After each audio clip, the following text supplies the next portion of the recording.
Rapper Pits for the second fucking time. Tangina niya, wala pala akong audio kanina, kaya walang makarinig sa akin. Ay, yan.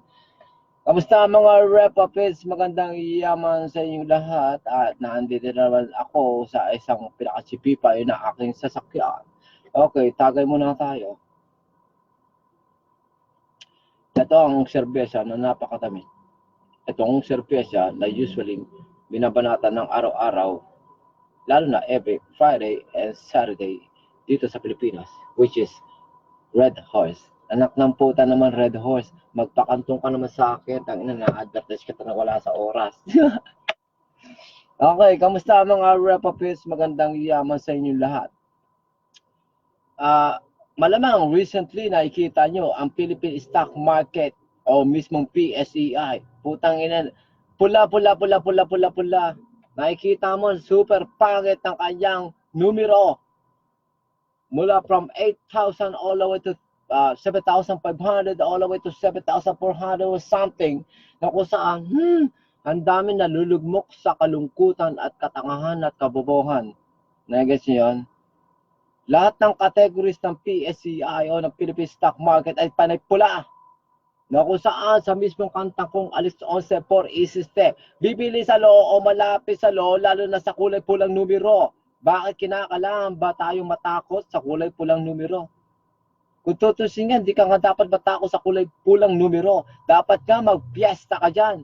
You see the uptrend or downtrend, kay red o orange prices, kahit anong klaseng stocks, there's still a lot of chances na para manalo tayo. Yun ay, depende kung marunong ka mag-value ng time para manalo ka kay pula o berdeng numero na parang usually piligrong numero ang mga berdeng numero. Na-guess nyo, parang nakakabaliw yata yun. O baka talagang sadyang may tama lang ako ng Red Horse. So ngayon, sa video na to, I just want you to realize and visualize whatever shit na sinasabi ko rito. Okay? I don't have to fucking beg and please every fucking person sa mga lolod na ito. Okay? Kaya passes and haters, come on, I still fucking love you. Na-guess yung idea? You see the avid fan ka ng putang ng AlExOnZe na to? You see the way? Laging dating, I still don't give a fuck. Kaya gusto nyo man ako o hindi. Kung na-inspire ka, that's good. Kung namomotivate ka, that's fucking good. Kung ikaw ay haters o napapangita ka sa pagmumukha ko ngayon na parang mukhang addict, na parang dapat nadudukhang lang, well, that's still fucking good. Because it's a confirmation that you are fucking poor. Na-guess yung ibig sabihin, ngayon, kung masyado kang too emotional, talaga magagalit ka sa akin at gusto mo na akong puntahan dito at gulpihin. Na-guess nyo yun? You see the way? Siyempre, I'm talking about reality. I'm talking about actuality ng ating buhay. Okay? Maraming tao nagsasayang ng fortune and future nila sa kaka-stock day trading. Maraming tao pumapasok sa stock market doing shit in their lives nang wala namang formal training about stock day trading. Kasi nakakita sila ng kung sinong Ponzi Pilato katulad ng pagpumukha na nakikita mo ngayon sa video na ito. Nakiso, 1,000 pesos pataas pang tangang kita. At lalo nakakita sila ng kung anong klase video sa YouTube na walang pagmumukha pero nagsasabi ng mga kitaan na 6 figures all the way to million. Ano ba naman? Mag-isip ng tama, mag-value ng time. Naigas nyo yun? Isip na pagmumukhang ganito mukhang addict lang na parang nadudukhang, na parang ewan lang, o nakakita ka ng isang video na nagpapakita ng 6 figures all the way to millions. Common sense! Common sense! How can you fucking make any money or 6 figures without having a million of capital? Paano kikita ng malaking pera ng ilang libo ng 6 figures all the way to millions kung wala ka namang milyones sa kapital? You wanna make money? 10,000 pesos sa kada isang trade, sa kada isang transaction. Simple lang. Tangina, magkaroon ka ng 1 million, tapos sasabihin nyo 3% o 5% o 10% na whatever shit ng kapital mo at manalo ka ng ilang sentabo lang, alam mo malaki ang iyong papanalunin kung ang kapital mo ay 1 million. Sige, ikumpara mo ngayon sa kapital mo, putang ina 25,000, tapos kinakailangan manalo ka ng malaking percentage para just to come up with that fucking 10,000 profits sa loob ng iisang sabit at iisang bitaw. Ano ba turo ko sa inyo lahat? Na keso, 10 cents lang ang iutot ng kung anong klaseng stock na binili mo sa halagang sa amount of 10,000 shares. 10 cents lang ang iutot ay 1,000 pesos na ang kita. Magkano ngayon yung 10,000 shares? Simple lang. Kung 1 peso per share times 10,000 shares is like 10,000 pesos, some kind of piece pa ang magiging kalaran mo. Kung bibili ka ng 2 peso per share, is gonna be like 20,000 pesos plus whatever shit of fee. Ngayon, kung bibili ka ng 10 peso per share sa loob ng 10,000 shares, magkano nga ba magigipunan mo? Wala lang naman, siguro mga around 100,000 plus whatever shit of fee. Na-guess yung ibig ko sabihin. Puta, wala na kayo natututunan dito, panimura lang, di ba? 10,000 shares. Binili mo, 10 peso per share. Magkano yun? Kalkulin mo ngayon. Ikaw naloload ngayon. 10 peso times 10,000 share, equivalent ito 100 pesos. Tapos umutot ng 10 cents, nanalo ka ng 1,000 pesos. Ilang percentage kaya yun sa 100,000 mong puhunan? I-versus mo ngayon ang putang inang niyang 100,000 shares. Tapos 10 cents ang inutot ng kung anong klaseng stocks. Magkano kaya magiging potential mo? O kaya isipin mo lang, kung ba ang naging capital mo ay 1 bilyon, 3 milyon, 5 milyon at umutot ito ng 10 cents, magkano kaya magiging potential profits mo? Nagigit yung idea? Okay. So ngayon, maraming tao nababaliw sa paano nga ba nananalo sa stock market? Paano ba ako matututo sa mukhang addict na itong kupal na ito? Di ba? Ano kaya ang klaseng value of education ang makukuha ko sa hype na to? Ganito lang yan. Kung tutusin, pwede kayo mag-trade, pwede kayo mag-invest and everything. Pero, isipin nyo naman yung sarili nyong kapasidad, abilidad, special skills, and knowledge para manalo ng kung anong klaseng amount na gusto ninyo. Maraming tao, lason ang kanilang kaisipan. Na kasi, they can do stock day trading kapag nalaman mo na at na-master mo na ang technical analysis by chart. Patay tayo dyan.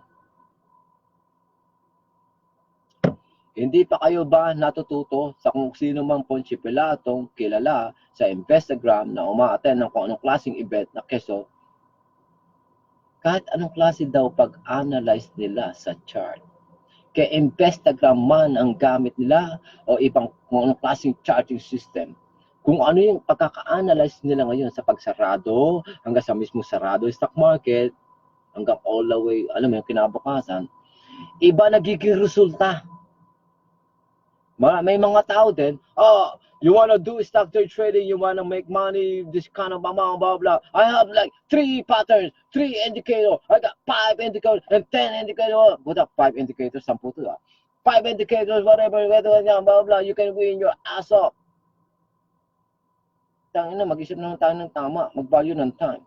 Do you really think that you can have you can have like 3 indicators sa charting system na kasi pwede ka manalo? Tangina niya, mag-go through pa rin kayo sa formal process. Ano ba ang stock frequency na kung anong klaseng stocks? Ano ba yung mismong attitude, character, yung price frequency, na kung saan yung price frequency stands for SMA, WMA, EMA. SMA, Simple Moving Average. WMA, Weighted Moving Average. EMA ay Exponential Moving Average. Paano mo ngayon maintindihan yon? Ang unang-una, hindi mo nga alam kung ano ibig sabihin ng mga acronyms na yon. Tapos, kung sakaling maintindihan mo yung acronyms na yun or whatever shit na mga letters na yun, ang tanong, ano yung literal process, how to fucking figure out SMA, WMA, EMA. Maraming taon, lason na lason ng kanyang kaisipan na kasi, once you have learned the charting system, you can make money, blah, blah, blah, blah. You can do stock day trading. Good example, yung nakikita mo pagmumukha. I'm able to fucking trade any kind of stocks, any kind of colors, red, green, orange, pink, kung gusto mo, I can trade that kind of amount. I can trade that kind of stocks sa kahit anong klaseng presyo without using charting system or traditional charting system or conventional charting system. Good example, panoorin mo lahat ng aking YouTube video. I'm able to trade any kind of amount, any kind of prices. Tapos yung result ay higit pa sa mga pambobo at pangtangang kita. Paano ko sinasabi na higit pa sa pantanga at pambobong kita? Wala lang naman. Panoorin mo ngayon. Panoorin mo mga video ko sa ECP. Panoorin mo yung video ko sa Now Corporation. Panoorin mo kung ano-ano klase mga trade ko mula pang bobo to pang tanga to pang matalino to pang professional. Like nyo, ultimately yung mismo COL na platform, wala nang inabot na sahod sa kanya kundi pa na yung mura. Nagte-trade ako by that fucking time without seeing any set of numbers. Ang ina yan, nanalo ko nang hindi ko nalaman kung ano nangyayari ngayon. Kasi, putang inang browser na yan, ikot. Wala na ako nakitang refreshment na nangyari dito sa may COL. Is either sisihin ko yung COL, o sisihin ko putang inang internet connection ko na PLDT, o sisihin ko yung putang inang bulok na computer ko. Kasi panalo na sana ako ng 94,000 sa putang inang ECP na yun. Pero talo pa ako. Hype yan. 60 pesos ang aking average. Tapos 61 pa yung market price. Tapos bumagsak ng 30 to 11. Puta, paano ko ngayon na-recover sarili ko sa pagkaalugmok? Pagkakasunog ko no at na pagiging tanga. Tayo na bumagsak yun sa 21 pesos something. Pero I'm able to come up with big, real professional results. Professional risk management.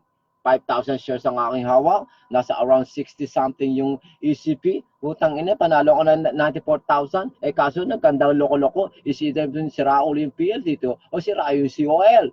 Tang ina, ikot yung COL platform o maaaring problema yung PLDT. Is either way. Hindi ko pwedeng i-blame totally ang COL kasi kung ano mga pinagpipirmahan natin lahat na keso COL is not obligated or not responsible just in case the system doesn't work that well. I guess yun, kung tayo na kahit sino pinakamatalinong lawyer ang hanapin nyo o isampal nyo sa baga ng COL, hindi kayo mananalo ng dahil sa simpleng sinyales o sa simpleng signature na pinirmahan mo na kung saan yung agreement, binding agreement sa COL, pinirmahan mo at pinirmahan ko at pinirmahan natin lahat. Dahil ina niyan, pinirmahan natin lahat yun na hindi naman natin lubos sa tunay na intindihan kung ano pinirmahan natin. Yung binding agreements, rules and regulations and policy na keso, you cannot hold accountable the COL kung na-packed up ang ng server o na-packed up yung sarili mong internet connection o ISP. Tangina, kahit sino pinakamatalinong guro o pinakamatalinong lawyer o whatever, hindi kayo mananalo. As long as pag sinampal sa'yo ng COL, tangina mo pala AlExOnZe, gago ka eh. Mura ka ng mura dyan. Akala mo gago, tangina mo ka eh. Pinirmahan mo itong binding agreements natin. We are not accountable for your fucking stupidity. Pirma ka ngayon dito sa putang inang contract namin, binding agreement, na hindi mo naiintindihan na keso, whatever shit na mangyari sa server, kung nagkandaloko-loko ang platform namin, we are not obligated and responsible for your own fucking stupidity. Negas yun. Sino nga ba sa inyo bumasa ng COL policy, rules and regulation and policy o binding agreement? Sino nga ba? Wala lang. Tangina kasi nahayo kayo ngayon sa kung sinong ponsipulatong online, lalo nakikita mong pagmumukha. Nahiyok lang kayo. Sa sobrang halip nyo, ang reference ninyo lagi si AlExOnZe. No wonder pag pupunta kayo sa office ngayon ng COL, magugulat ka na lang bakit kilala yung pagmumukha ko o yung pangalan kong AlExOnZe. Wala lang naman kasi lagi reference nun AlExOnZe. Alam nila si AlExOnZe lagi naka-reference pero hindi nila alam yung kagapuhan at kaseksiyan ko. Nakikita yung idea? Sino ba yung buwak ng AlExOnZe na yan? Ba't lagi nandiyan sa reference na sa COL application form? Nakikita nyo? So, it's some kind of value or some kind of idea yung sinabi ko kanina. It's either way, kung isang katutak na mura narinig yun, it doesn't matter. Dapat niya matuto kayo mag-value ng time. Okay? Hindi natin pwedeng i-blame ang COL kung super bagal niya, kung super ang dami niyang lag. Hindi natin siya pwedeng i-blame. Alam niyo kung sino pwedeng i-blame? Yung sarili nating katangahan o stupidity. Period. Pipila-pila tayo sa COL, pipirma-pirma tayo sa COL na binding agreements without even fucking reading the whole shit. Tapos kaya pag bumagal yung COL, pag mano, geto kanyan, mumurahin natin lahat. Putang ina, binambarded natin lahat ang kanyang Facebook page. Pinagmumura natin yon buko sa mismo live trading ko sa ECP o sa Nike Corporation na kusang walang inabot ang COL kundi panay mura. It's a common fucking reaction or reflection ng isang tao na i-stress, na pa-frustrate. Okay? Lalo na ang isang taong stupid. Pipirma-pirma ka ng binding agreements without even fucking reading it. Without even fucking really understand it. Naigas niya. Ako, nagpapakatotoo lang ako bakit ako nagmumura. Pero it doesn't mean I hate fucking, it doesn't mean I hate COL. Diba? Naigas niyo? It doesn't mean I don't respect and hate COL. Naigas niyo yung ibig sabihin. I'm just showing the real me. Okay? Kasi hindi ko kinakailangan i-please and i-beg hindi ko kinakailangan i-please and i-beg kahit sinong tao. Okay? Ganun yan. I'm just being true to my fucking self. Maraming tao na hiwagaan o hindi na hiwaga na pabastos sa akin kasi pag bumura pinagsasabi ko. Bakit? Pag nagmura ka, masama ka na? Demonyo ka na? Pag hindi ka nagbumura, magiging anghel ka na ba? Nag-ibig sabihin, bakit? Hindi ka ba nagbumura? Hindi ka ba nakakita ng mga ganitong klaseng pagmumukha ng mukhang adik lang? Baka ultimo sa bahay niyo o sa kapitbahay niyo, makakita ang ganitong pagmumukha eh. Pero it does mean na nagpe-play yung ating kata na keso AlExOnZe for instance. Kasi sabi ko, ito pinakamagandang king song sa mga rock stock day trader. Alam mo pala. Talaga siguro lakas ang tama talaga ng Red Horse. So ngayon, teka, tingnan natin. ISM na palitan na para mabilis. ISM na palitan na para mabilis. Anong ISM na palitan na para mabilis? Parang hindi ko yata gets yun ha. Parang kinakalang ko yata medyo mag-value ng time doon para maintindihan ko yun ha. Sir, magkano down payment mo dyan sa car loan? Unang-una, hindi naman yung tungkol sa kotse ang pinag-usapan natin. Easy the way. Alam niyo, pinakamatalino pwede sumagot sa inyong katanungan kung halimbawa ang car loan. Syempre, yung dealer o kaya yung bangko, yon ang magpapagbigay sa inyo ng pinakamatalino sagot. Pero kung gusto niyo mga rough estimation na sagot o some kind of idea, ganito lang. Okay, kung 1 million mahigit ang isang kotse o 5 million mahigit ang isang kotse, usually 20 to 10,000%, 30,000 30,000 lasing 20 to 30% ang down payment. And then after that, kung ano natira, i-divide by 60 months. Tapos, matapos yung kung ano nag-isagot ng 60 months, italagay mo tax and sales tax and VAT and everything at saka financial. Kasi aabutin ka na ngayon yung 1 million something, aabutin ka ng 1.5. Yung 1.5 something, aabutin ka ng up to 2 billion. Yung 2 billion something, aabutin ka mga 2.5 something. At yung 2.5 something, 2.8, lalo na yung Mustang, yung Ford Mustang, yung 2018 o 2019, paring may dalawa yun eh. May base model, tapos medyo high-end na makina, tapos yung mas luxury kasi gumagano yung bubong, whatever, ang ganito yan, isida abutin ka ng up to 5 million something kung kukunin mo pinaka top of the line. Pero pag kinuha mo yung luxury o yung base model, ay abutin ka ng 3 million something. Okay? Pero alam niyo ba, it doesn't mean a shit kahit anong klase yung kotse model pa yan. Okay? The reason why I bought myself a car, which is it took me 3 fucking years just to get it. Okay? It took me 3 fucking years just to decide to have it. Okay? Ano ibig sabihin yun? Delayed gratification expectation, okay? Delayed fucking gratification. Nagets yun? I don't fucking buy shit in my fucking life kung hindi ko kayang bilhin ito na makailang beses. I don't just fucking buy any shit in my life kung hindi ko naman tunay, true toong kailangan. I don't fucking buy shit in my fucking life if this shit doesn't make any sense. Nagets nyo? Ang Fortuner, ang Expander, ang Ford Focus, o ang Ford, o yung Toyota Focus, Toyota Rush, Toyota Focus, Toyota Rush yun. You see the way, kahit anong klase model na yung pinaka-latest, hanggang all the way mapunta tayo sa Ferrari, all the way mapunta tayo sa Bentley and Rolls Royce, whatever. It's the same package shit. They all have 4 wheels to drive. Nagigets yun? It doesn't matter. Okay. Hindi para gamitin mo 'yon para lang masabi mo sa tao na kasi ito ang iyong financial address. I'm wealthy and everything blah blah. Okay. You are not that stupid before you get that rich. Kung masyado kang rich or wealthiest, pinaka-wealthiest person on earth, you don't fucking do shit like that and then show up na kasi, yes, I have 4 wheels, yung ganito ganyang brand, blah, blah, pero putang na yung other people has the same 4 wheels. Nagas yun, tangina makakapunta pa rin sa kung saan sila pupunta. Kaya ang tanong, balik tayo ngayon tungkol sa stock market.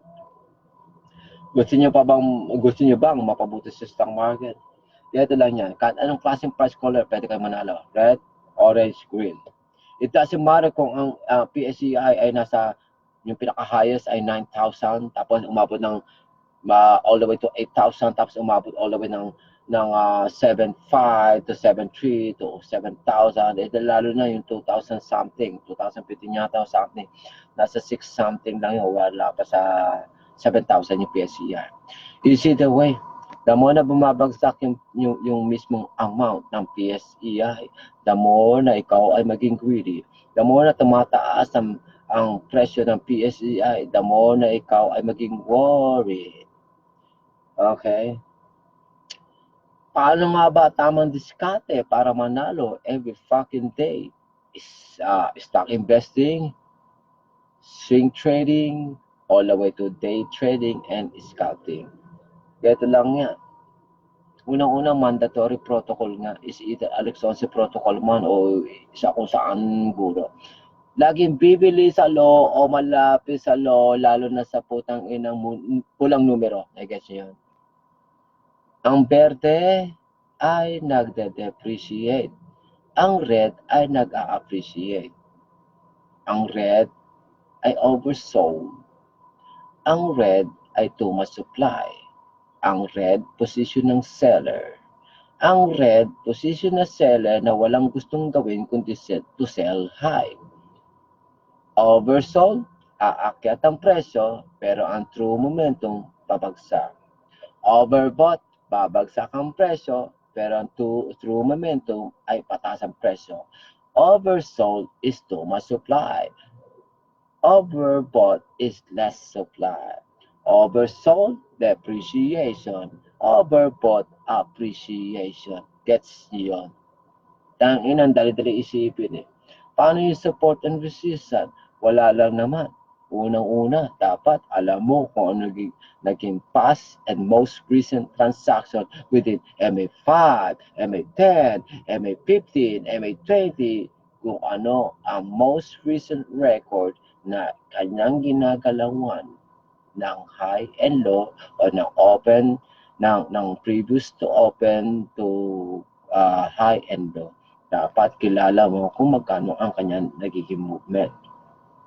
The more nakilala mo nagiging movement per MA5 to MA10 to MA15 to MA20, the more na mas maintindihan mo ang kanyang price frequency, which is doon puputok yung idea ng SMA to WMA to EMA. Lalo-lalo na kapag medyo advanced ka na, maintindihan mo, may certain words or terms na sinasabi, EMA plus.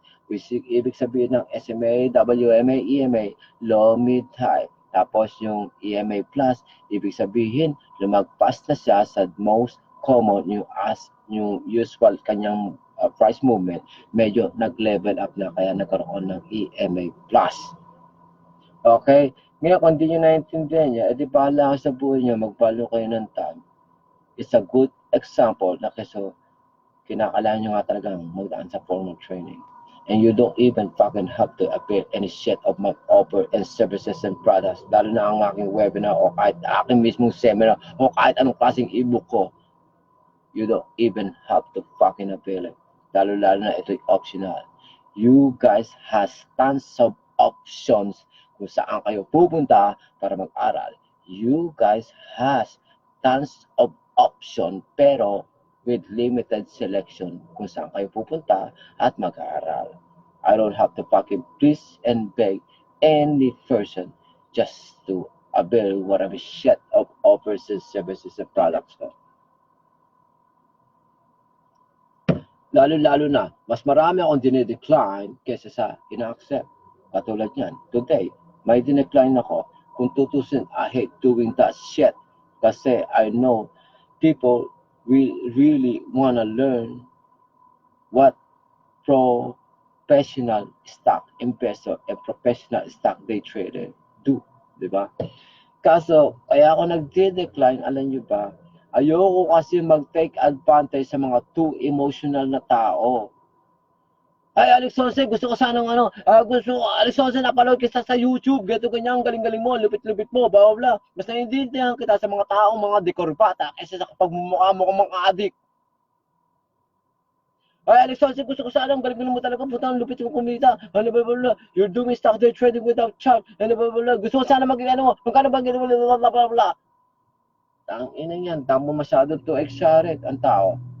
To exaggerate man o to worry. The more, halos instantly ko silang decline. People must realize how big the value is. The value ino-offer ko sa tao. People must realize how to value and respect whatever shit na ino-offer na kahit sinong ponche pala itong guro. Lalo na kung ito'y naka-earn na ng respect and integrity. People must learn to love and respect whatever shit na ginawa ng kung sinong guro. And it doesn't mean na ako yon. It doesn't have to be that person is me. Ay kasi ibig sabihin. You see the way kinakailangan nyo magdaan sa formal literal training upang mapabuti kayo sa stock market.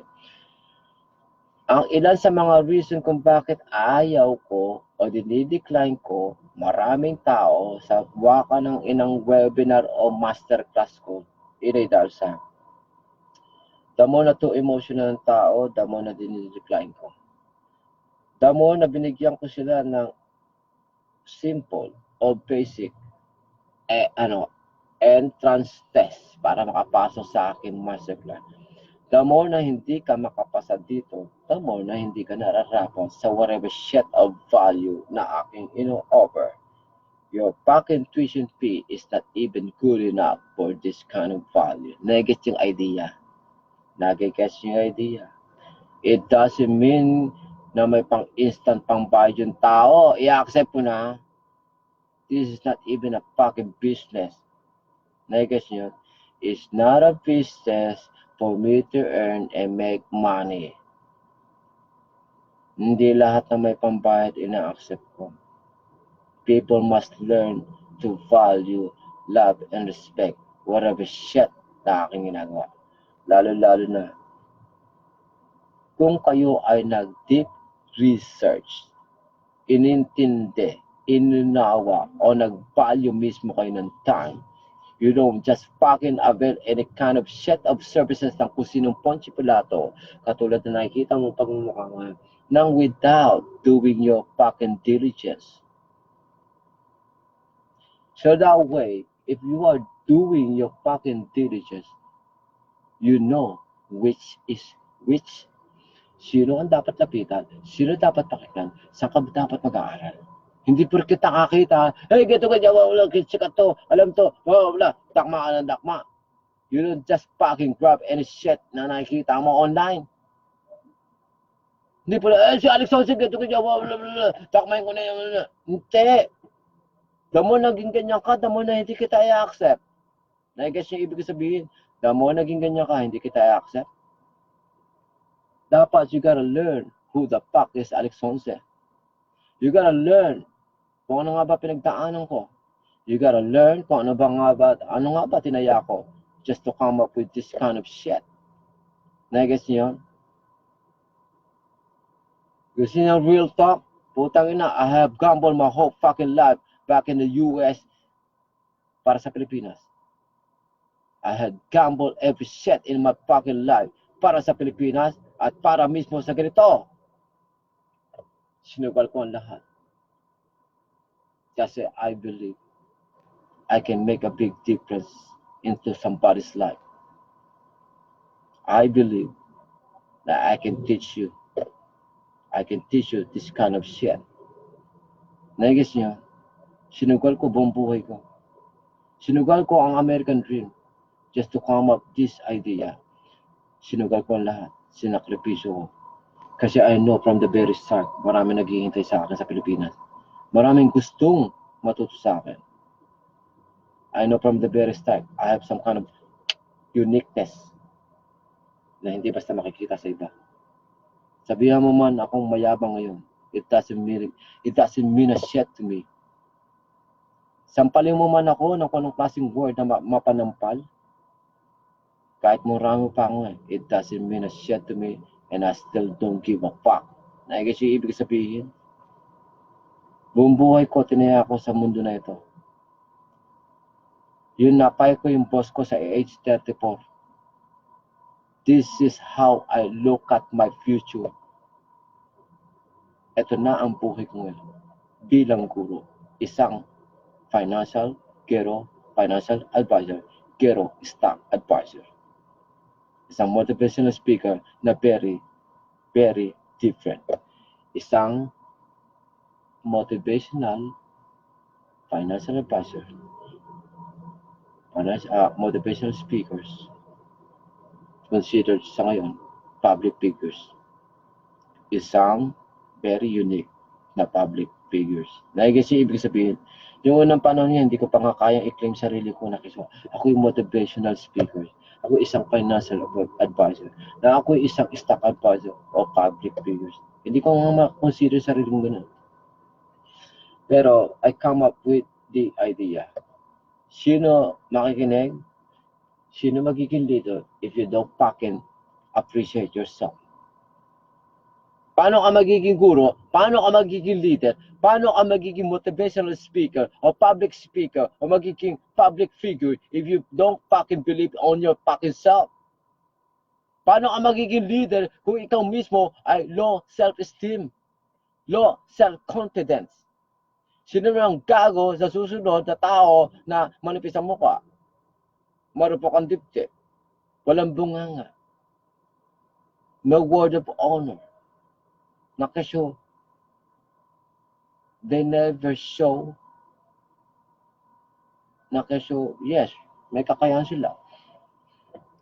Kung di nyo nakikita ang isang guro o whatever siya katulad ko ay, ano nyo, I hold everybody accountable for my fucking action. I hold everybody accountable for my actions. That way kasi, if I hold somebody's or everybody's accountable for my action, mapoporsige akong gawin yung sinabi ko. Mamayigihin ko na hindi ako mapahiya if I fucking hold everybody's accountable for my actions.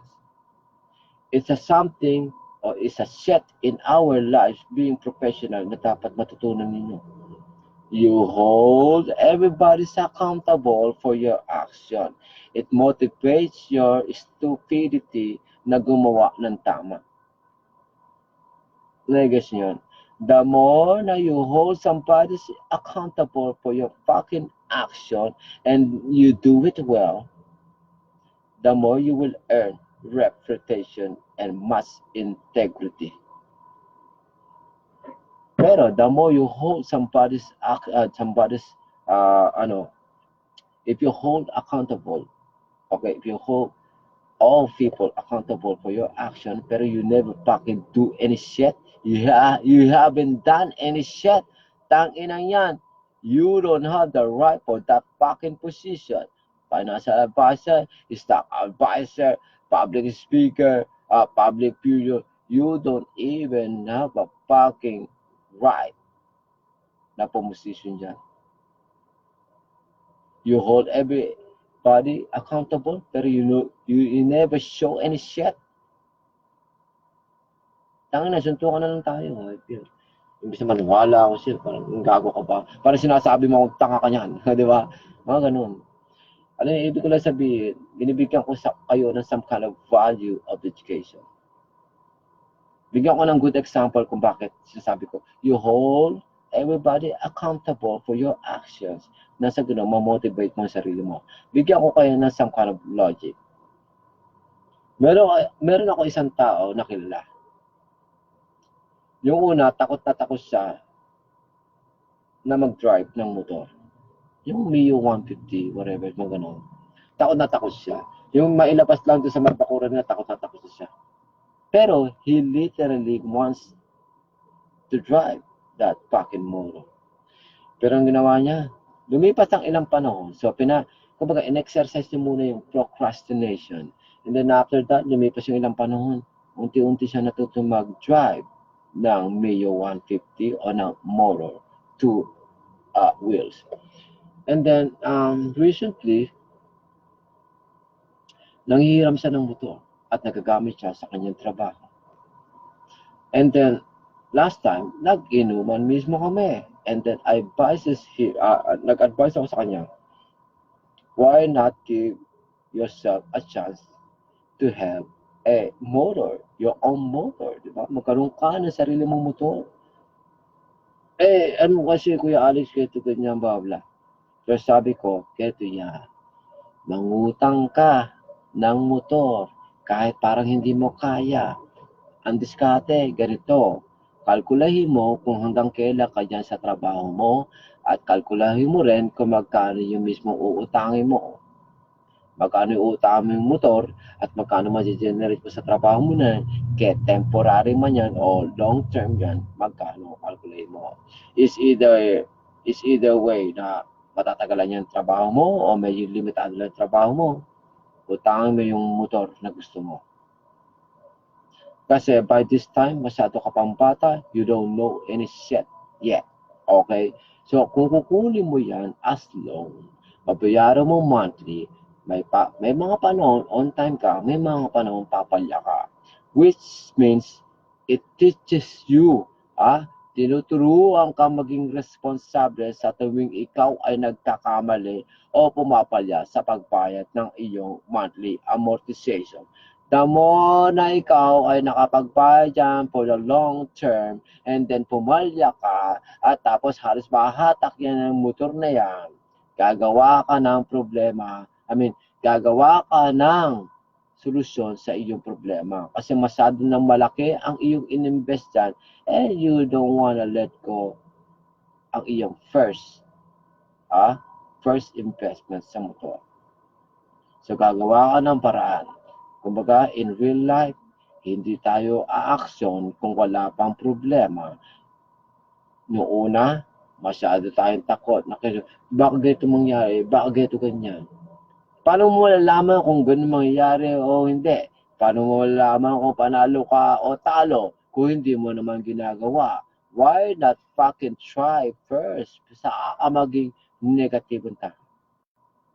You see the way, positive ka man o negative, kumuha ka ng problema and try to make yourself smart enough para solusyonan yung problema na yon.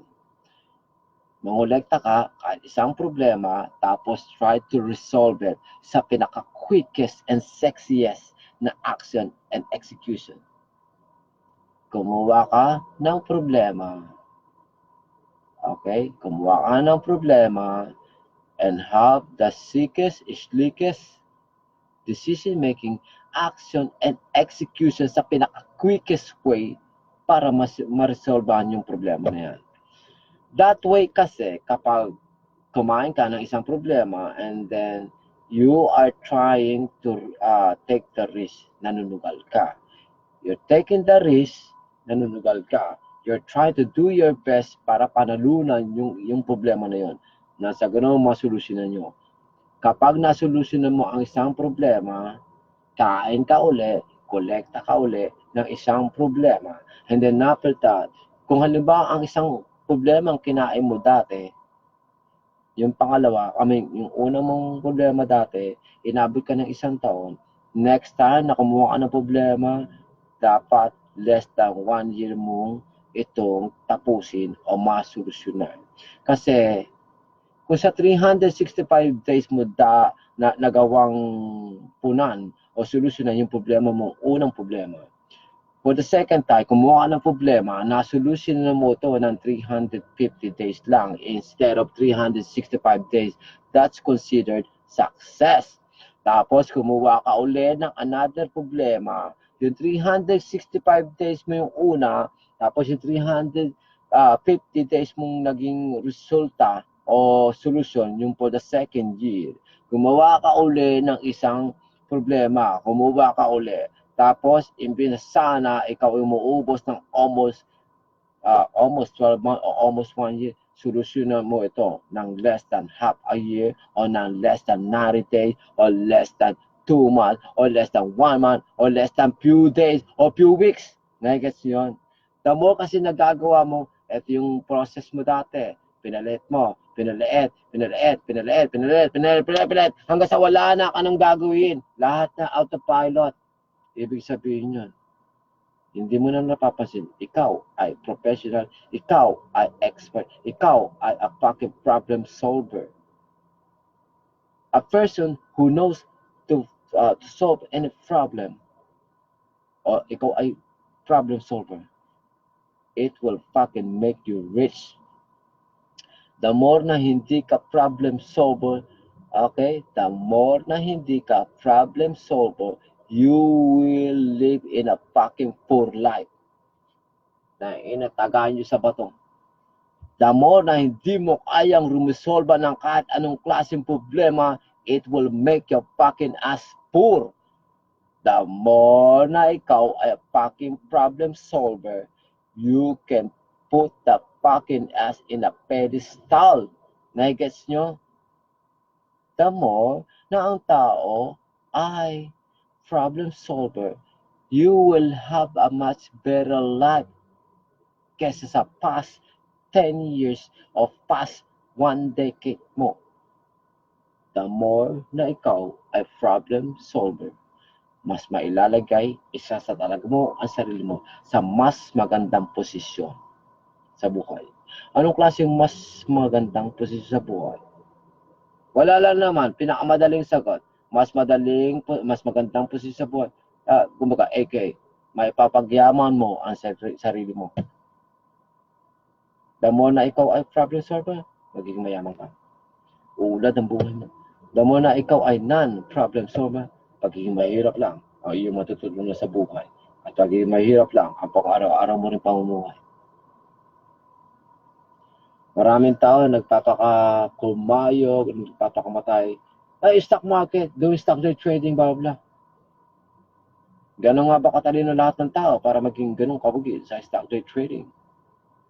Also may stock investing na marami pang hampil, stock day trading pa kaya? Nagigis yung idea. Para maging wagi kayo sa pagiging stock investor, all the way to stock day trading, dapat meron kayong pinagdaanan, professional self-development, professional financial management, professional time management, professional emotion management, kung ano pa. Lahat ng management.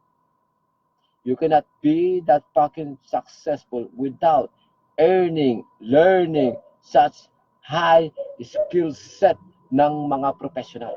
Katulad na lang ng high ticket sale. Okay? High ticket sale, leverage income, time leverage, time teleportation techniques, marketing, advertising, and networking, and everything. Nai-guess yun? Ang dami-dami. Bigyan ko kayo ng good example. May isang pinaka-most magnificent guru globally na kung saan wala na sa pinaggagawa kundi pakamurahin niya lahat ng estudyante niya. Hindi naman literal murahin lahat ng estudyante. Kumaga, parang katulad ko lang siya, nagmumura. Okay? Siya yung guru na very, kumaga, siya ay non-typical gurus globally dahil siya yung tipong advisor na nagmumura. Okay? Siyempre, yung parang pinaka, ano ng pangalan niya, DL. Okay? DL. Tapos, Asian guys siya. Okay? Na-guess niyo? Meron siyang ino-offer na HTC. Meron siyang ino-offer na HTC. At kung ano nang pinagsasabi niya ron at kung ano nang klaseng value of education ang kanyang ino-offer sa lahat ng tao globally. At alam niyo ba ang tuition fee yun? It will cost you $500,000 to 1 million patas just to learn self-development, self-improvement, self-enhancement. Yung mga pang high performance training and seminar, it will cost you more than $1 million in pesos. Na-guess niyo yan? We are not even talking about stock market yet. Pero the tuition fee, it cost me $1 million or it cost you $1 million. Na-guess niyo? Marami kayong dapat pagdaanan.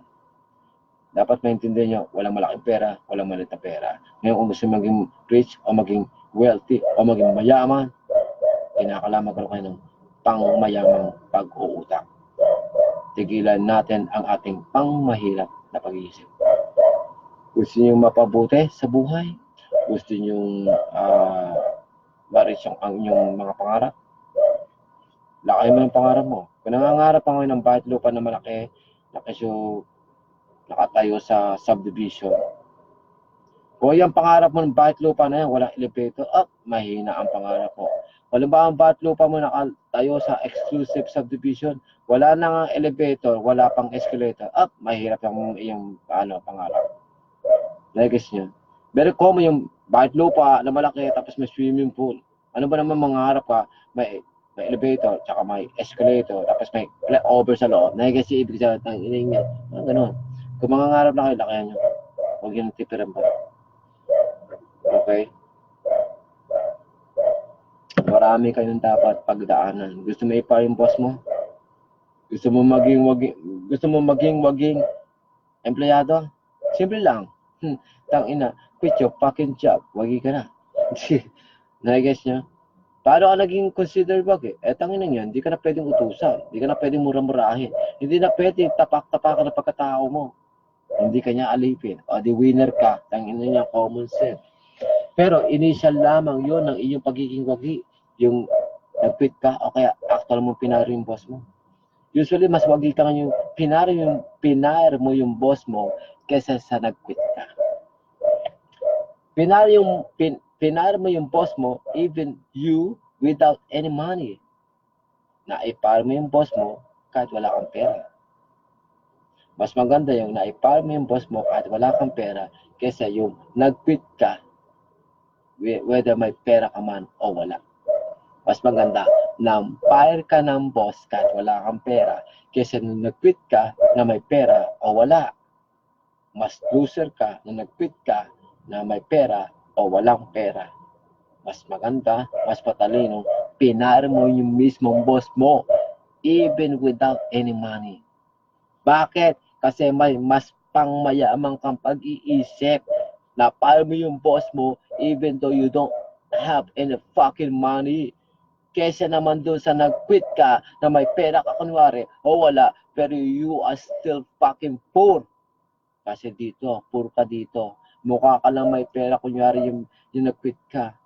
Because you can always find other place or other boss or other job. You have the money to cover up your ass within 3 months, 6 months, 1 year from now na ikaw ay nag-quit. That's a fucking poor mentality. Mas magandang mentality, you had fire your fucking boss kahit wala kang pera. Pinar mo ang iyong boss nang wala kang pera. Ibig sabihin, You are fucking rich dito. Katulad mismo ng ginawa ko. I had fired my boss without myself having that much money.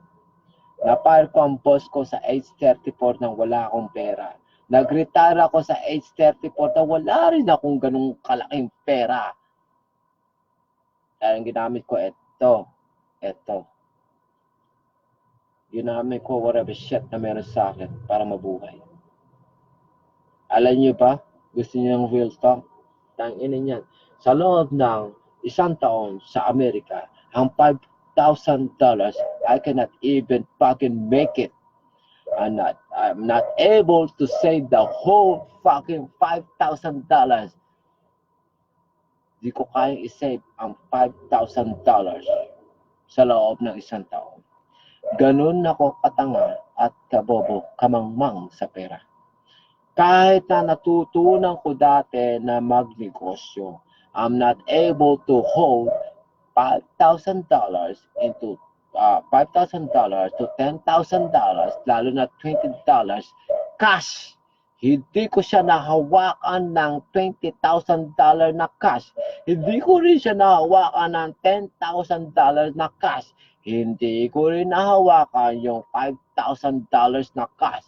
Dahil ang nahawakan ko lang sa pagkakaintindi ko, the last time I checked, for the whole 15 years, the only amount of cash in dollars ang nahawakan ko ng live is up to $3,000 fucking dollars. $3,000 na kung saan yung $3,000 slide lang sa aking balat. May trabaho ako, tapos nagninegosyo ko, e-commerce, blah, blah. Pumapasok sa PayPal and sa bangko ko, whatever shit of amount of cash from few dollars to few cents to few hundreds to few thousands of dollars sa loob ng isang taon. Pero I'm not able to get or hold that kind of $20,000 and $30,000 ng cash. Hindi ko nga nagawang magkaroon ng ganong klaseng cash tapos magsaselfie ako meron $30,000. Meron akong $10,000, meron akong $50,000, meron akong alam niyo yun. Kasi I never had one.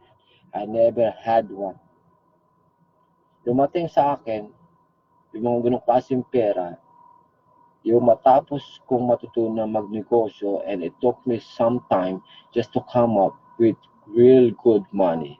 And then after that, nakabili ako ng sarili kong property na kung saan yung property na yun, isa lang sa mga kulelat o pangmahirap kong pangarap noon. Na kung saan ilang taon na lumilipas, hindi ko tinitiran at hindi ko rin pinarela na nagsisilbing isa lamang ay isa sa mga kulelat o low value na aking investment. Okay? So ngayon, nandito ako sa Pilipinas, I'm able to come up with craziest amount na hindi ko kayang magawa yung nasa Amerika ako. Kasi dahil sa level of knowledge na meron ako, I'm able to hold that kind of amount.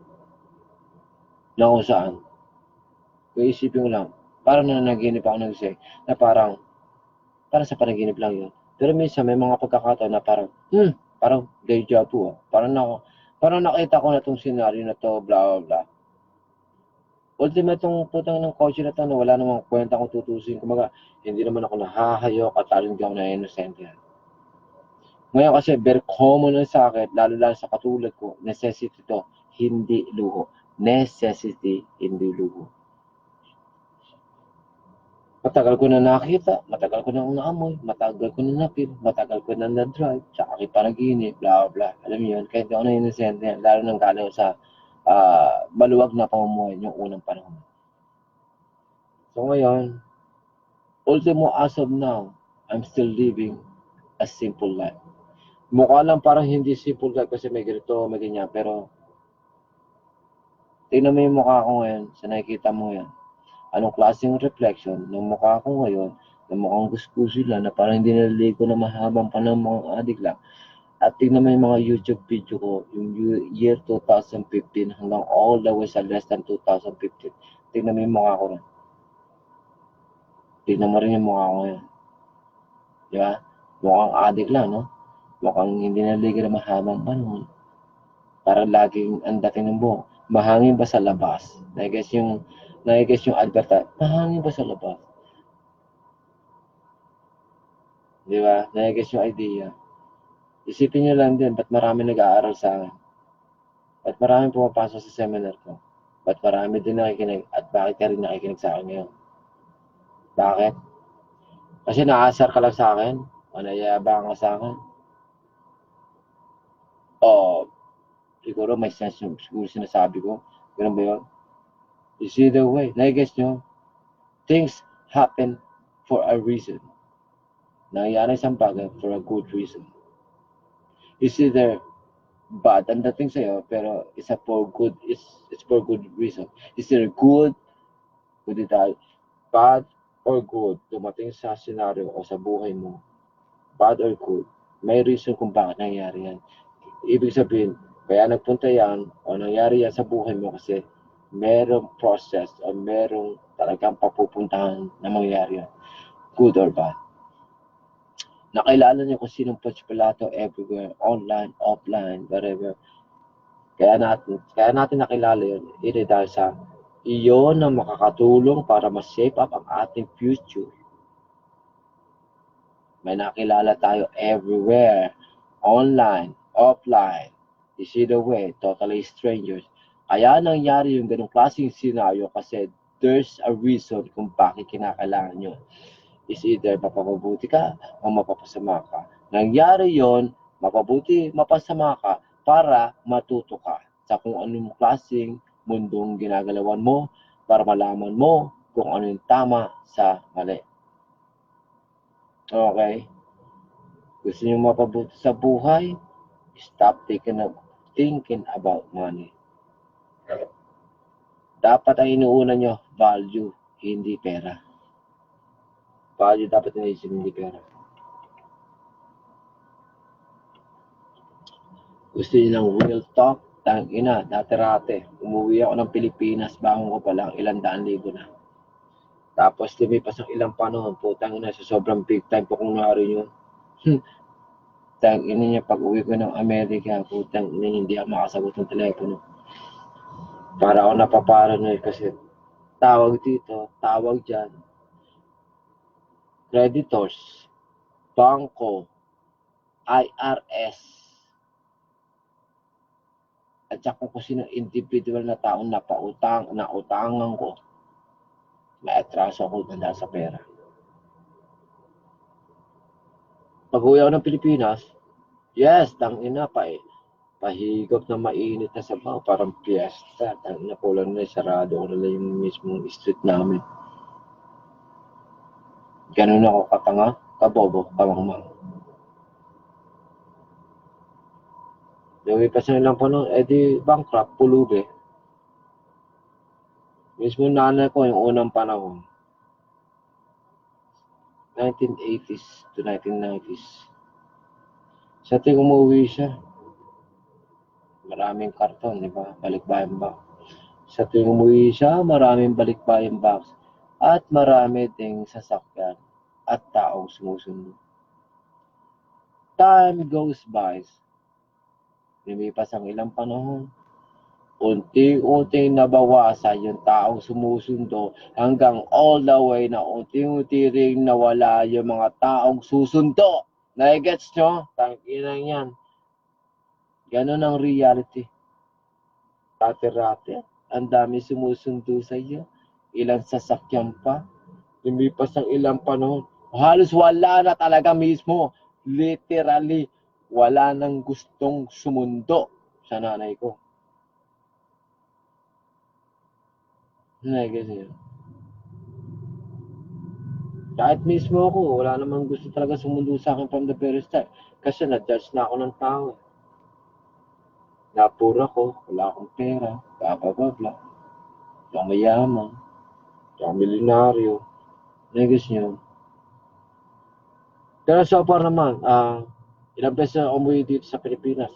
May sumundo naman sa akin. Pero hindi ganun kagkwarbo katulad sa nanay ko. Diba? Pinaka last time na umuwi ako, I'm poor as hell. Yung last time na umuwi ako. Wala na yung mga ilang araw o ilang panahon na umuwi ako dito. Galing pa sa utang. I-guess nyo. Galing pa sa utang ang aking pamasahe. Para lang makapagpakasyon, makapahinga, at hanggang all the way na maka-attend lang sa funeral ng aking pinakamamahal na tito. Galing sa utang. Lahat. I-guess nyo. Kaya nagmaigi ako sa buhay ko. Ayoko na napapagchismisan pa ako. Ayoko na napapagsipihan na geto ko niya, I'm just a fucking poor person. I-guess nyo. Gusto ko maging motivational. Gusto ko ako'y makapag-motivate. Ma-inspire ko yung tao kung anong klaseng buhay na meron ako, paano naiakit yung buhay ko sa mas better position. Nagis niya. Pero sa buhay ko ngayon, I never claim, I never said na ako'y mayaman, milyonaryo, blah blah. Kasi para sa akin, chip na chip ako na sabihin ko yon. Masyado ako nachichipan na sabihin ko sa sarili ko yun o sabihin ko sa inyo lahat. Masyadong cheap para akong inosente pag sinabi ko yan. Okay. Ang lagi ko sinasabi, I'm able to put my life into much better position than I was. Okay. I'm able to put my life much better position kesa sa mga nakaraan kong 5 years, 10 years, 20 years of my fucking life. Negas yun. Kaya tingnan natin may nagme-message dito. Wala naman. Ay, marami lang nagme-message dito. Kala ko lang nagme-message. Power, hindi si Kong to. Kaya naman, nagme-message pala dito. Kala ko lang nagme-message. Sino nga natin dito? Tignan natin. Ito nga pa more, sir. Ito nga ba? Baka tagay pa more. Lodi, nasubukan mo na ba mag-trade sa US stock market? Una-una, is either way, kahit anong klaseng stock market globally, it's the same set of process. It's the same set of technicality and process. Dollar cost averaging, peso cost averaging, swing trade sa Amerika o sa ibang mundo, ganun din sa Pilipinas, swing trade. Tapos day trade sa ibang mundo, ganun din sa day trade sa Pilipinas. At alam niyo yun, the same shit, stock market trading, stock day trading, forex trading, Bitcoin trading, lahat ng trading is the same shit. Okay? Nagkaiba lang sa stock market sa Amerika, stock market sa Hong Kong, stock market sa Mexico, stock market sa China, stock market sa Pilipinas, stock market sa kung saang bansa. Ang pinagkaiba lang nun, yung mga kumpanya. Mga kumpanya pinag-i-empesan. Kaya katulad dyan, very common sa akin, sa Amerika, Pilipinas, blah blah, is the way, dalawang word. Katulad dyan, maghahanap tayo, kunyari, sa American stock market. Ano bang klaseng stock meron doon? Wala lang. AAPL, which is Apple. Okay? Tapos Starbucks. Tapos JP Morgan. Tapos Costco. Tapos yung, ang dami yan, Macy's. Ang daming kumpanya doon na kung saan makikita nyo sa US stock market. Ping, ping, ping, ping, ping, ping, ping, ping, ping, ping, ping. Alam nyo, parang Christmas light na parang pag nag-trade, super bilis. Kaya nga meron some kind of functions doon na keso shorting.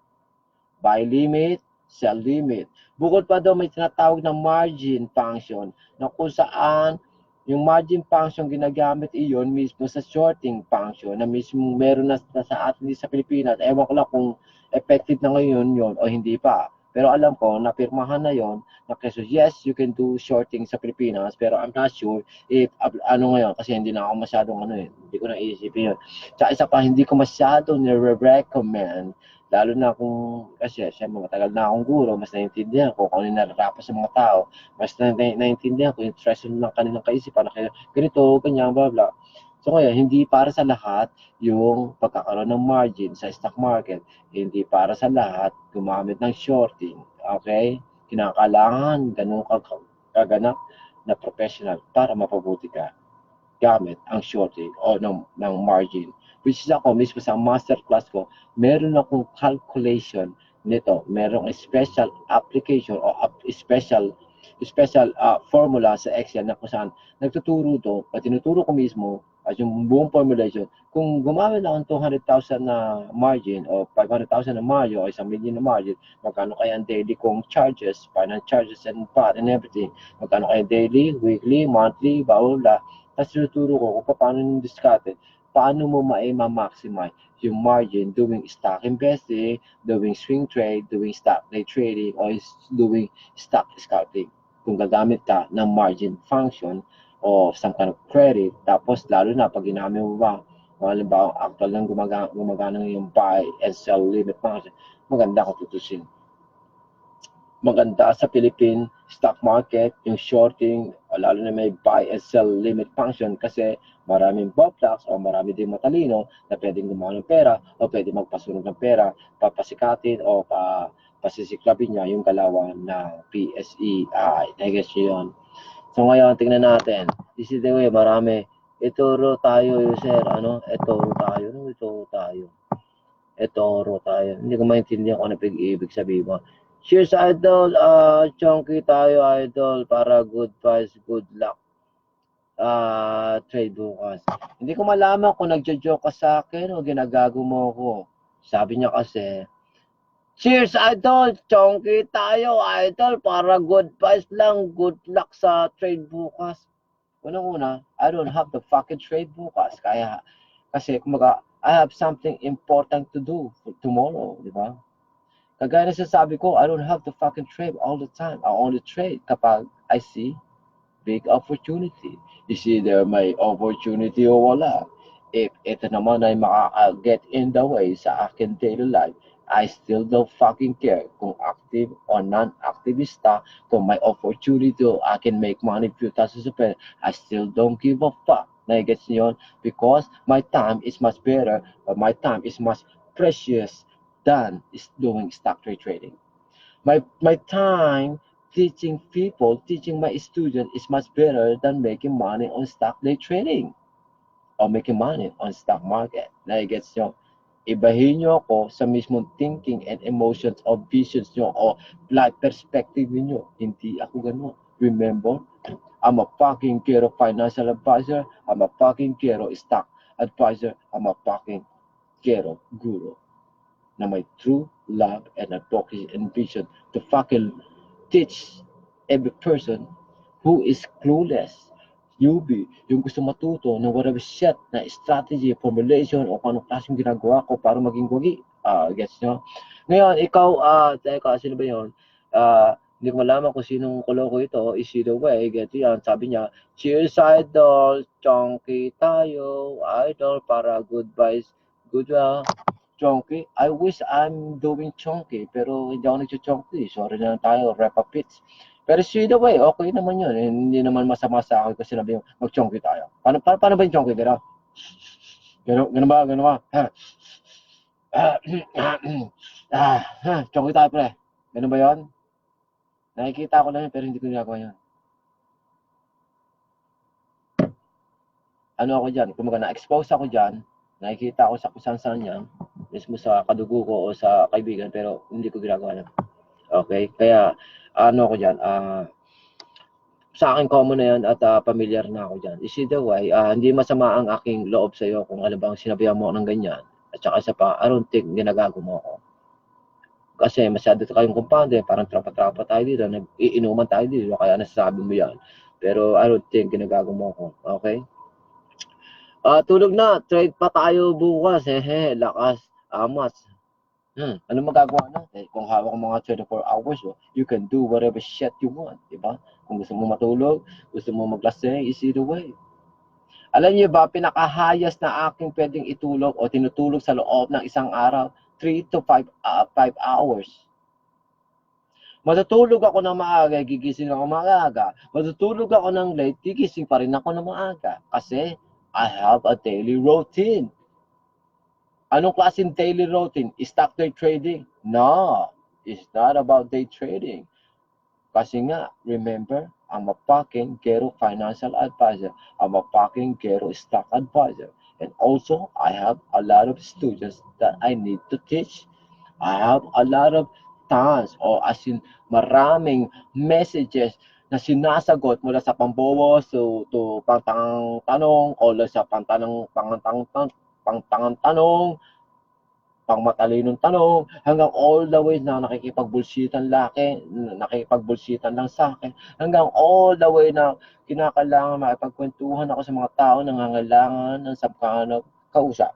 Okay? I don't have to fucking please and beg. I don't even have to push whatever shit, offers and services and product ko. Kasi naandito ko to motivate, to inspire people. I don't have to fucking slap every person na, pak, ganito ang ibo ko, pak, ganito ang aking seminar, pak, ganito ang aking webinar, masterclass, pak, hindi ganon.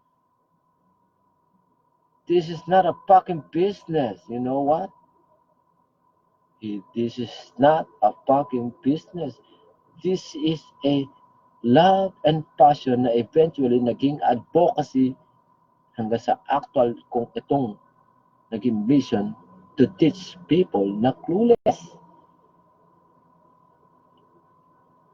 You can say whatever shit you want sa kung anong thinking nyo sa akin, either way. You know me already. I don't give a fuck. Diba? Okay, mabagal na po, umangat na ulit si BC at XP, blah, blah. Okay, tigilan mo na yung thinking mong ganyan. alam niyo ha, kung gusto niyo mapabuti dyan ha, stop fucking around with any kind of Facebook group page or any kind of group online. Pero na nga lang kung magiging kagrupo ka nitong tao na to, yung nag-o-offer ng HTC. Patay tayo dyan. Hindi nyo alam yun, no? Yung taong nag-o-offer ng HTC. Yun, tangina, kung gusto mo salaksak mo yung baga mo ron. Uta, I'm more than fucking happy if you are a member of HTC.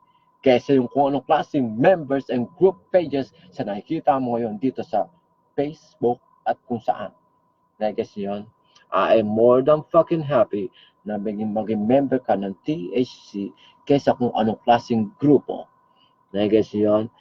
Ngayon, para maintindihan nyo kung paano kayo mapapabuti kung tungkol sa stock market, kinakailangan talaga mag-aaral kayo, magdaan kayo sa formal training. You don't just fucking expect high value knowledge isang pal sa'yo ng for free. Because every set in our fucking life, it costs us time and money. Gets? Nako, tagaan nyo sa bato yun. Power! Sabi ko, haba naman ng power mo dyan. Paulit-ulit tayo ng power. Kili-kili power. Tapos meron to, ito mga sinasabi, power Bitcoin. Ano ba yung Bitcoin? Wala naman tayong Bitcoin dito. Lakas Amats. Ay mo yun. Gusto mo, mahinang Amats. Mas maganda, Lakas Amats. Sindi muna tayo ng 5 minutes break muna. Sindi muna tayo 5 minutes break. Hindi tayo makapag 5 minutes break dito o ng ilang segundong break dito sa loob ng kotse. Kahit Yossi boy ako, I still have some kind of discipline. I don't smoke inside of my fucking car. Dahil syempre may pamilya ako, lahat may anak ako at hindi mo gugusin na makalanghap siya ng Marlboro Lights. Like yun.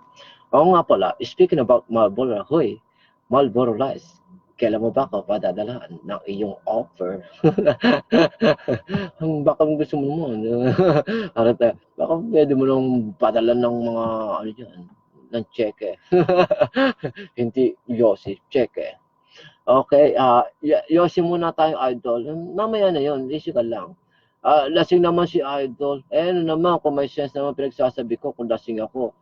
Diba? Sige, makinig ka nga sa kapitbahay mo lasing kung may matututunan ka. Kesa naman sa lasing na idol mo. Kaya tanginin niya kung nagbabalik tayo, alam mo, ang tama sa mali.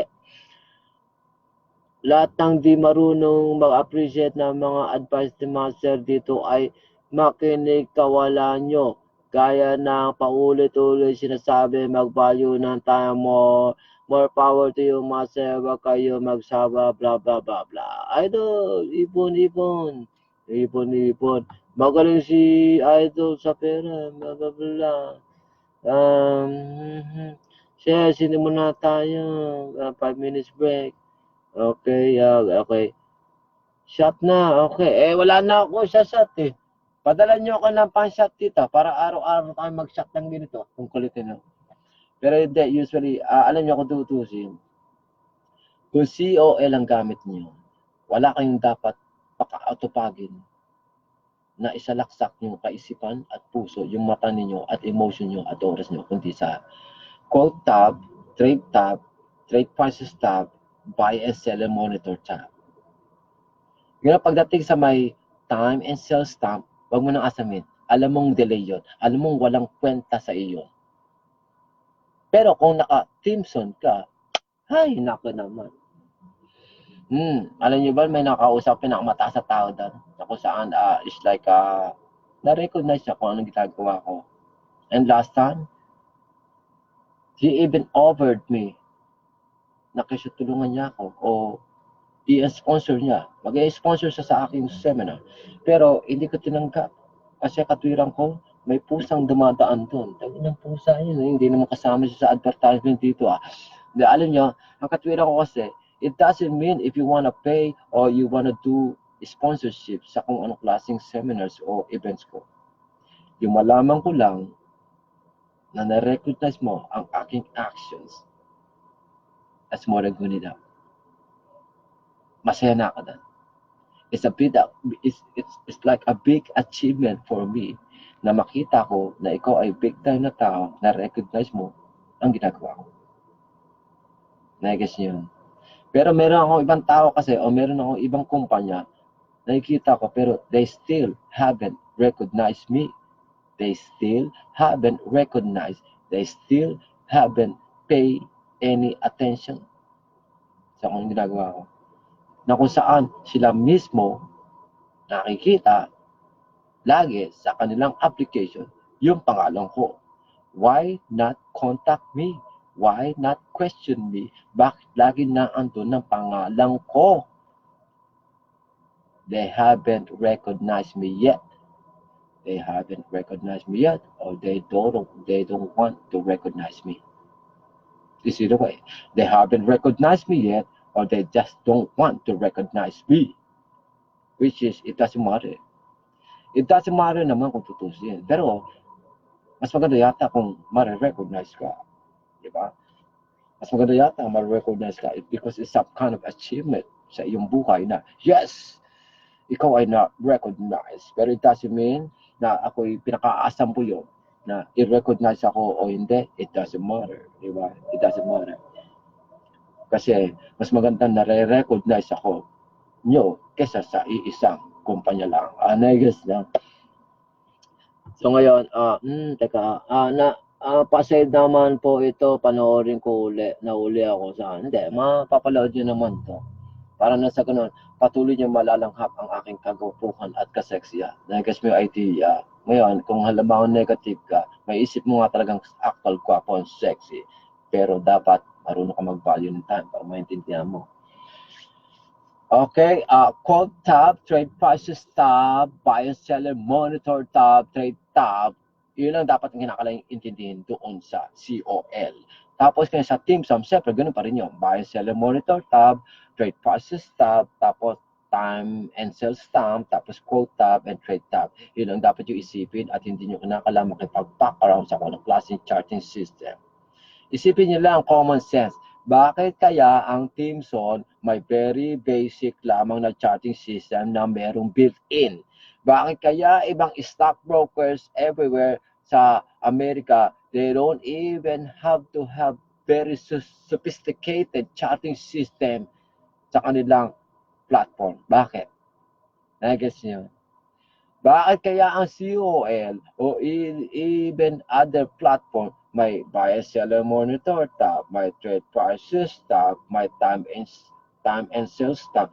Bakit kaya meron silang gano'n? Isa lang ibig sabihin yun. Naandun yun for good reason. Naandun yun for a good fucking reason. So ibig sabihin, you gotta find that reason. Kinakailangan maging problem solver ka para maintindihan mo ano ang ibig sabihin bakit naandoon iyon. Di ba? Nag-guess nyo? Dapat kinakailangan maintindihan nyo Bakit na andun yung mga certain windows and tabs and whatever shit na iyon? So kung meron kang talagang tunay na guro na magtuturo sa iyo sa pinaka-mas madali mong maintindihan, maunawaan sa pinaka-native mong language, which is Filipino, the more na meron kang gurong ganun, the more mo na maintindihan bakit na andun yun, ano ang dahilan, bakit na andun yun, ano ang dahilan kung bakit lobat na ang aking battery. Patay tayo yan, hindi ko pala na po yung charger ko rito. Okay, mukhang malapit na ang mamatay ang aking battery, pero okay, I still have 10% left remaining. Okay, so alam nyo, dapat naintindihan nyo, overbought, oversold, less supply, too much supply, support and resistance, tapos yung volume, ano yung mismong attitude, character, emotion ng buyer, attitude, character, emotion ng seller, tapos alam nyo dapat price color, red on screen, dapat alam niyo yung tamang pagbabasa, pagma-maximize ng COL technical guide, ano yung unang dimension, usapang COL technical guide, pangalawang dimension ng COL technical guide, paano ginagamit siya. Unang-una nga, paano nga ba binabasa ang COL technical guide? Una, paano bumasa ng COL technical guide? Ano yung pinakaunang dimension din sa paggamit ng COL technical guide? At yung pangalawang dimension, kung paano ginagamit, inuunawa, minamaximize ang COL technical guide. Sa other mundo naman, paano mo mamaximize ang iyong subscription sa TRC, Truly Risk Club. Siyempre, sa aking mismong seminar mismo, lalo sa aking masterclass, matututunan nyo whatever shit na pinagsasabi ko. Paano nakukuha ang average price, fair value, buy below the price na nakikita nyo doon sa sum table ng TRC o ng kung anong klaseng ponchipalatong learning everywhere. Okay? Paano nakukuha average, fair value, buy below the price? Paano mo malalaman before you buy asa yung average, nasa yung fair value, nasa yung buy below the price. Paano mo malalaman kung dapat ka sumabi sa kulay berdeng numero, sa kulay pulang numero, sa pink na numero, na kasi yung ibig sabihin ko? Paano nyo malalaman kung ito'y overpriced and non-overpriced stock? Paano mo malalaman kung ikaw ay nakadakma ng overpriced stock o hindi? Paano mo nalalaman na kapag buy below ka o nasa fair value ka o nasa average ka? Paano mo nalalaman kung nabili mong stock na sabitan mo if it's too much supply or less supply? Paano mo nalalaman kung pataas o pa-downtrend ang kanyang direction? Paano mo nalalaman o naiintindihan yung uptrend and downtrend? Paano nalalaman yung direction ng up and downtrend? Ano diferensya ng uptrend sa downtrend sa mismong momentum and pattern and price action? Ang dami yung na kinakailangan maintindihan. So you have the chance to learn from professional gurus and you don't have to avail my fucking offers and services and products sa whatever shit of way. Ngayon kung sakaling talagang tunay at lubos na super gwapo at sexy ako sa iyong kaisipan at puso, then my shit of offer is super fucking optional. Nasa tao na yun kung gusto mag-avail o hindi. Okay? Ngayon, gusto niyo matuto sa akin, anak lang po dyan naman. Panoorin mo yung kagapuhan at kaseksihan ko sa YouTube. That's more than fucking good enough for you to get started. Ngayon, kung gusto mo maging much advanced sa gusto mo mangyari, ganito lang yan. Dapat meron kang one track of mind. Dapat meron ka some kind of direction. Kapag nag-aral ka sa kung sinong Ponce Pilatong guro, you better stick your fucking ass there. Kasi nag-aral ka dito, nag-aral ka dyan, nag-aral ka dito, nag-aral ka dyan. Anak ng puta, wala kang some kind of sense of direction. Nagigets nyo? If you cannot learn from he, over there, blah, blah, ang dami niyong pinag-aaralan. Malilito kayo, magiging too complicated. Why not? Okay? Why not think about this? Hindi lahat ng tao kaya mag-multitask. 4, 5, 2, kung di mo kaya mag-multitask 4 times at once, 3 times at once, 2 times at once, and then better make it 1 at a time. para hindi ka malito, hindi masyadong komplikado, para ang iyong workplace and learning curves ay magiging smooth, madali lang. Kesa namang ginagawa mo,